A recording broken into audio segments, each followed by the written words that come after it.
Hi, and welcome to Comedy Recapped. Today's video explains a sweet and warm-hearted comedy from 1986 titled Ferris Bueller's Day Off, starring Matthew Broderick, Ruck and Mia Sara. Ferris is a teenager who skips school so he can have an exciting day in the big city with his best friend Cameron and his girlfriend Sloane. Along the way, they learn much more about themselves than they would have by sitting in school. Beware, spoilers ahead. Enjoy. It's a beautiful spring day in suburban Chicago. We meet Ferris, an 18-year-old boy lying in bed, staring lifelessly. His parents, both dressed for work, are standing at his bedside. He tricks them into believing that he is sick with stomach cramps. His sister Jeannie, who attends the same high school, seems angry and defeated. After their parents leave for work, Ferris lets out a wheeze, praises himself for his performance, and gives the viewers tips for doing the same, as he reveals that he is as healthy as can be and is ready to start his big day. Next, we're taken to a classroom where we hear roll call. After numerous calls of the name Bueller, the teacher finally realizes his absence.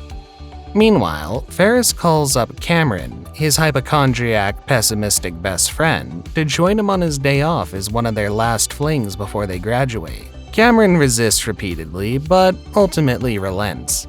Now we see Ferris's mother has taken a call from Edward R. Rooney, Dean of Students. He's a tough guy, straight as an arrow and confident to the point of arrogance. He's facing a computer screen displaying Ferris's attendance record. Rooney complains to Miss Bueller about Ferris's 9 absences during this semester. Suddenly, under days missed, the number 9 changes to number 2. The dean looks closer to the screen and shouts at his secretary in disbelief. Next, in the packed school hallway, a girl approaches Jeannie and asks about her brother's health. Jeannie stares incredulously at the girl. Back to Rooney, who's comparing his computer monitor to a hard copy of the attendance records. He declares that he doesn't trust this kid any further.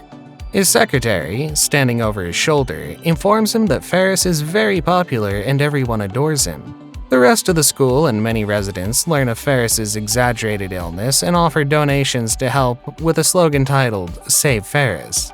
However, both his sister Jeannie and the school principal are not convinced by Ferris's deception.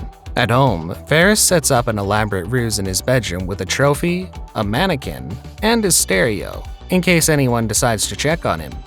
Ferris also persuades Cameron to use his father's 1961 Ferrari 250 GT California, his prized possession, and for good reason.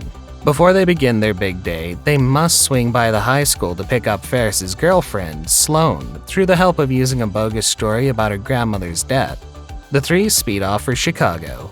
When they arrive downtown, they leave the Ferrari with a garage attendant who, behind their backs, immediately takes the Ferrari out for a joyride. Meanwhile, Mrs. Bueller pops home to check on Ferris. She gets a little suspicious of her son's activity as she listens at the door, but is ultimately fooled by the contraption. Now, we're at the Sears Tower, the world's tallest building at that time, and we see 3 figures pressed against the windows looking downward. The streets far below present a dizzying view. Next, Ferris, Sloane, and Cameron are in a restaurant hoping to sit down for lunch. Ferris uses his poise to pretend that he's Abe Foreman, the sausage king of Chicago, to get a table. Throughout the movie, Ferris keeps teaching his best friend and the audience not to worry about the future, but rather focus on the present day. Now, in a complicated moment, they almost run into Ferris's dad while he too is dining out with some business associates at the same restaurant. But R3 make it out unnoticed. In the hallway outside the dean's office, Jeannie is having a small moral debate with herself. She leaves school in a jealous rage at Ferris's ability to defy the authority so easily. Rooney also departs to hunt down Ferris, arriving at the Bueller family home, where he attempts to gain entry into Ferris's house but ends up getting stuck in the mud and losing a shoe. Ultimately, he encounters the menacing family dog.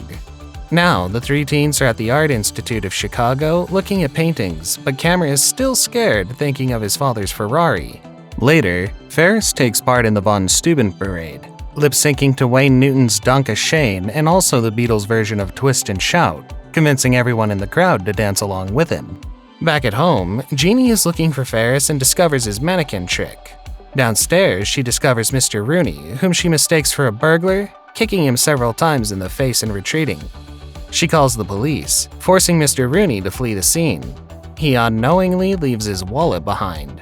Ferris and his friends retrieve the Ferrari from the garage, but discover on the way home that hundreds of miles have been added to the odometer, making Cameron panic in fear of his abusive father's reaction. After calming down Cameron, Ferris comes up with a plan to run the car in reverse with its rear wheels jacked up, hoping to reverse the odometer. When they find out it's not working, Cameron unleashes his anger against his father, yelling about how his father loves the car more than his son. After damaging the front of the car, he accidentally sends the Ferrari crashing through the glass wall and into the woods below. Despite Ferris's offer to take the blame, Cameron decides to take responsibility and stand up for himself to his father, for the first time in his life. When the police show up to the Bueller home, they actually haul Jeannie in for prank calling.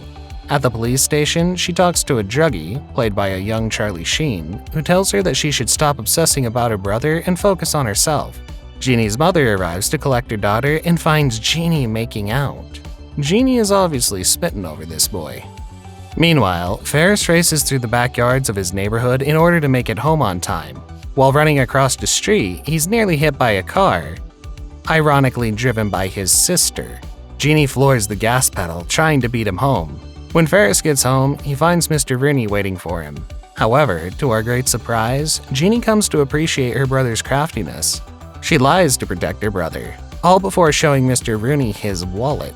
At the end of the movie, Ferris is again in bed with ragged eyes, faking his illness. His parents hover over him with deep concern. After they leave, he imparts some wisdom to his audience. Life moves pretty fast. If you don't stop and look around once in a while, you could miss it. In the last scene of the movie, Mr. Rooney, in his miserable state, catches a ride on a school bus as it drives students home. He's angry, embarrassed, and has failed in his mission to catch Ferris Bueller. That's it for this comedy recap. We hope you enjoyed watching and learning. Let us know your thoughts below in the comments. You can also share your day off experience if you have any. Lastly, make sure you like and subscribe to the channel with notifications turned on so you don't miss another video.